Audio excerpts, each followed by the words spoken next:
Sometimes talking about DEI, diversity, equity, and inclusion, is more charged than talking about sex, religion, and politics combined. A lot of really good people are misinformed.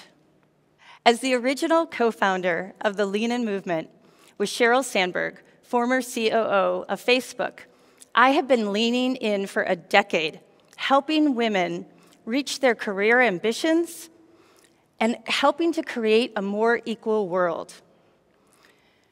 My greatest joy and proudest moments have been hearing stories of women around the world, including my two daughters, of when they find their self-confidence and when they surprise themselves with all they can achieve.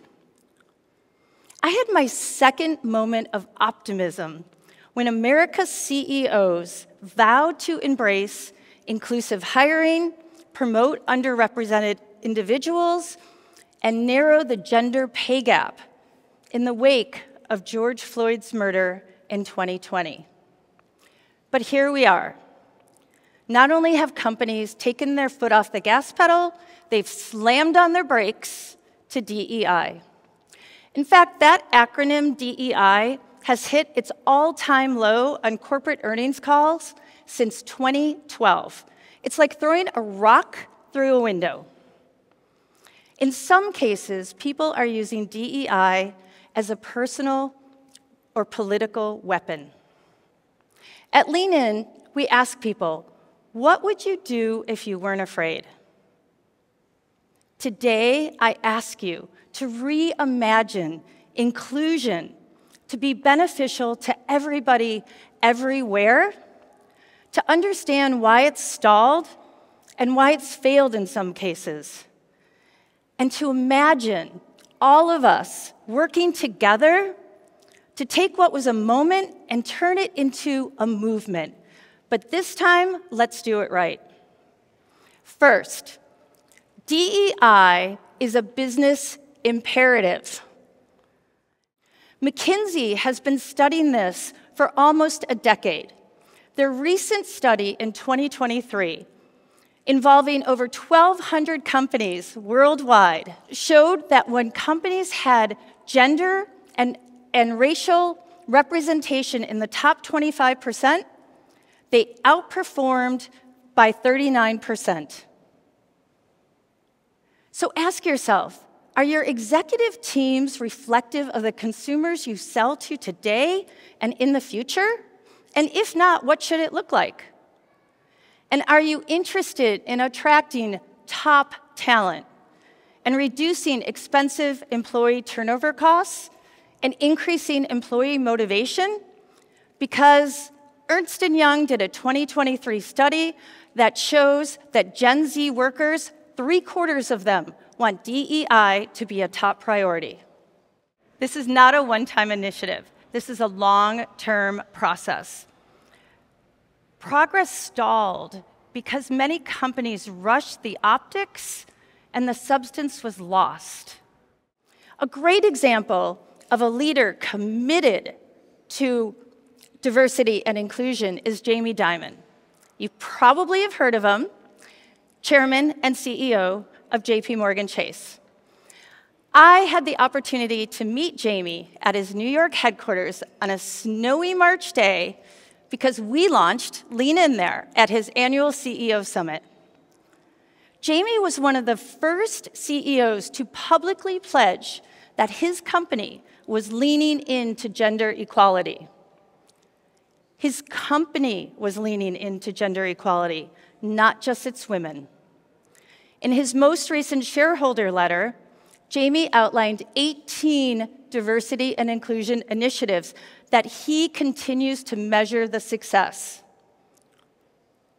Jamie knows this is a long-term cultural shift, not a quick fix. And his voice stands out when other CEOs have gone silent or have become hostile towards DEI programs. Second, unconscious bias needs to be understood. Let's start with success and likability penalty.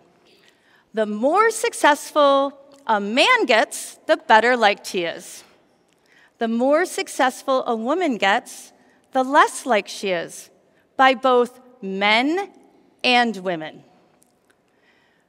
People expect men to be assertive, so when they take the lead, it feels perfectly natural. People expect women to be kind and nurturing, so when they take the lead, they're often called aggressive. Extensive research has been done around this observation, from the notable Heidi and Howard Rosen case study that was done over 2 decades ago to the more recent 2023 study by Catalyst, which found the exact same results. This holds women back in the workplace. Women have to be qualified and liked. Men just have to be qualified. And likability is a bonus for men. I challenge you to listen daily for the likability penalty language. When you hear a woman called aggressive, or not well liked, or out for herself, ask yourself, if a man was described in the same way, would you feel that way? So this likability penalty starts very young. It starts on the playground. When boys and girls are exhibited doing the exact same behaviors, boys are called leaders and girls are called bossy. A good friend of mine called me, bit of a panic about her daughter Cammie, who just got her dance class placements. She said, "Debbie, I haven't told Cammie yet, but she got placed in all higher classes than her friends. Her friends are going to be so mad. And should I call the director and ask if it was a mistake? Oh my gosh, my phone is blowing up. All the moms are asking me, what class is Cammie in? They're going to be so upset. What should I do?" And I said, "So Lori, you've got a son that's about to start high school and he wants to go out for football. And what if Kai, as a freshman, makes the varsity football team? Are you not going to tell him because his friends might not like it? Are you going to call the coach and ask him if it's a mistake? Of course not. You're going to celebrate broadly that your son, as a freshman, made the varsity football team. Why is it different for girls? We should be celebrating their success at a very young age. We need to tell girls it's okay to be ambitious. Third, and maybe the most important, we have to acknowledge that not everyone is in agreement with DEI. We have to acknowledge resistance. Invisible privilege exists. Scholar and activist Peggy McIntosh, who I've had the pleasure of meeting, frames it like this. People believe there's a meritocracy, and there simply isn't. For example, we don't hire the best candidates. We hire people we like. We hire people that are like us.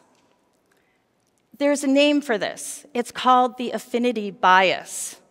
We gravitate towards people that have the same similar appearance to us, the same beliefs, the same background. But there's other names for it too. Nepotism, the Good Old Boys Network, or outright discrimination. This invisible privilege can exist in other ways, such as class, gender, educational attainment. DEI has never been about lowering the standards. DEI is about fixing an imbalance. So, how do we fix this?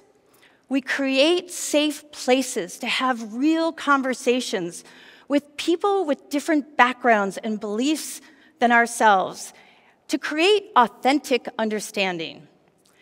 A good friend of mine told me this story. Well-respected 25-year veteran with a Fortune 50 company. He held a staff meeting focused on company objectives as usual during the Black Lives Matter unrest.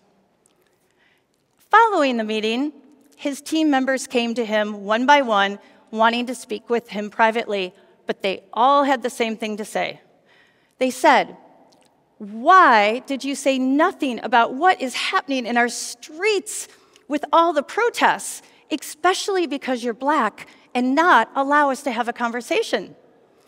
My friend quickly knew what he needed to do. He called an impromptu meeting, and he apologized for intentionally avoiding the elephant in the room. His team was mostly white and equal split of gender. He told me it was the first time in 25 years he ever brought his whole self to the office.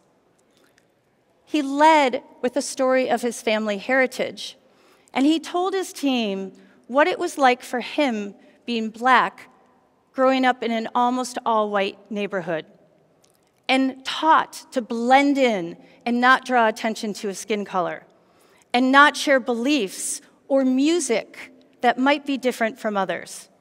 He told me that he got emotional and he got embarrassed because he didn't want to show weakness in front of his team.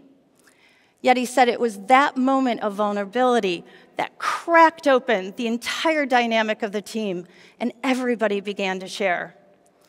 He told me with great pride that his team has never had higher productivity or greater loyalty to the company or to each other. True diversity will never be achieved by grand gestures or public statements. It will be achieved from behind the scenes work, dismantling barriers and all of the biases. Our responsibility as executives, mothers, fathers, husbands, wives, brothers, sisters, and partners is to lean in to this belief and to champion this vision. Sheryl Sandberg shared this phrase with me, which has become my favorite quote today. In the future, there will be no female leaders, just leaders. So let's not be afraid.